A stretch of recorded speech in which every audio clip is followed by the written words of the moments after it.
মুলাদি উপজেলা ইমাম সমিতির সাধারণ সম্পাদক জনাব রফিকুল ইসলাম ঢালিকে আজকের সংবর্ধনা অনুষ্ঠানে সম্মানিত সভাপতি সাবেক কাউন্সিলর জনাব ফিরোজ আহমেদ রানী ভাই, উপস্থিত মুলাদি সাংবাদিক ইউনিয়নের উপদেষ্টা জনাব সেলিম আহমেদ চৌকিদার ভাই, উপস্থিত মুলাদি উপজেলা হিরণময়ের প্রতিনিধি মাস্টার নিজামুদ্দিন স্যার, মুলাদি প্রেস ক্লাবের সাংগঠনিক সম্পাদক বিপ্লবী বাংলাদেশের মুলাদি উপজেলা প্রতিনিধি মিজানুর রহমান, মুলাদি উপজেলা জামে মসজিদের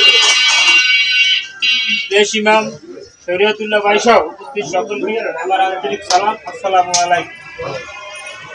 আজকের অনুষ্ঠানে মুলাদি ইমাম সমিতির সেক্রেটারি মুফতি মাওলানা রফিকুল ইসলাম ঢালি ভাইকে নতুন করে সাধারণ সম্পাদক হওয়ায় মুলাদি অনলাইন প্রেস ক্লাবের পক্ষ থেকে সংবর্ধনা দেওয়া হয়। আমরা রফিকুল ইসলাম ঢালি ভাইকে চিনি ও জানি, তিনি একজন অত্যন্ত ভালো মানুষ, সাংবাদিকের বিপদ আপদে সব সময় আমাদের পাশে থাকে। এই জন্য আমি আমার সংগঠন মুলাদি সাংবাদিক ইউনিয়ন উপজেলার সকল সাংবাদিকদের পক্ষ থেকে রফিকুল ইসলাম ঢালি ভাইকে শুভেচ্ছা ও অভিনন্দন।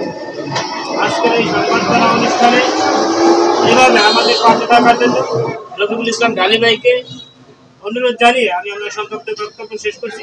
আসসালামু আলাইকুম।